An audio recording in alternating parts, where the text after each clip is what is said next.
Heading for the sun? Well, if you're going to Europe, you'll need euros. They were designed to prohibit counterfeiting and use an external ring and a sophisticated sandwich of metal for the filling.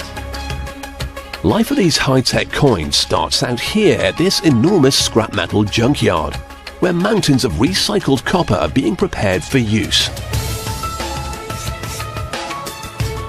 They're squeezed by an immense hydraulic ram which makes giant cubes of the stuff, weighing in at 8 tons each. They're then sent to the foundry where the copper is melted down.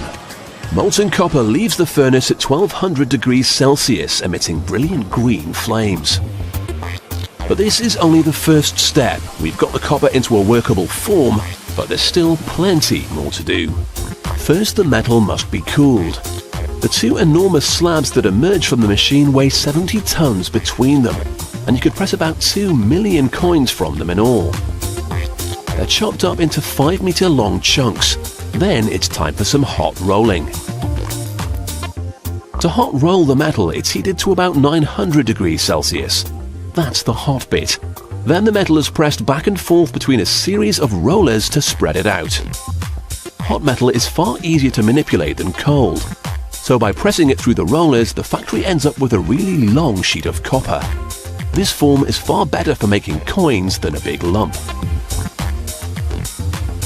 The next stage is to clean the metal. The heating and cooling have given the copper a dirty color, so now it's scraped clean. And once again, it's sent back to the presses. By the time they roll it up like a very shiny roll of toilet paper, it's almost 400 meters long. Copper is just one small part of the technology behind 1 and 2 euro coins. To buy a drink, some chocolate or even a train ticket, the machine must know you've put the right money into it. So the coins are measured and tested rigorously. The most important test is how magnetic the coin is, and that's the high-tech bit. Different metals have different magnetic fingerprints. The 2 euro special characteristic is the filling for its hole. This is made up of 3 layers of metal compressed together. There's copper on the top and bottom, and the middle is nickel.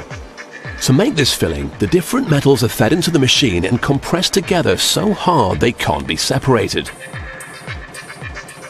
From this sandwich of metal, we can now start to stamp out some coins. This press hammers the sheet 250 times a minute as it cuts the fillings for the big 2 euro coins. If you look closely, you'll see the nickel sandwich with copper alloy on top, nickel in the middle, and copper alloy on the bottom. Meanwhile, in another part of the factory, another machine is stamping out the outer rings. These big hoops will be filled with the copper-nickel sandwich. The middles that have been removed will be returned to the furnace to start the process all over again.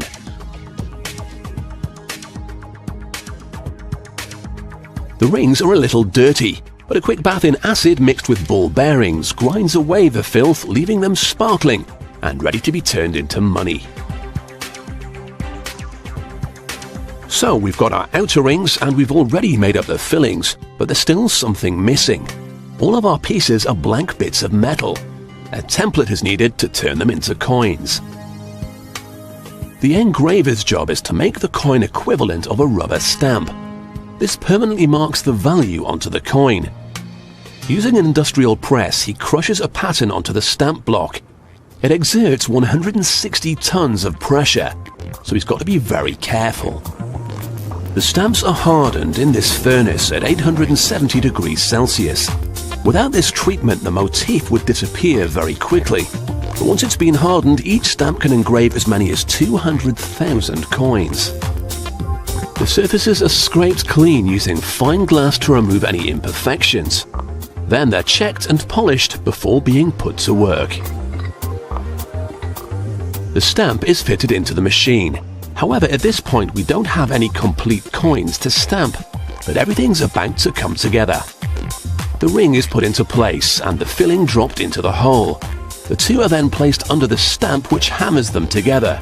This both impresses the value onto the coin and compresses the two pieces together.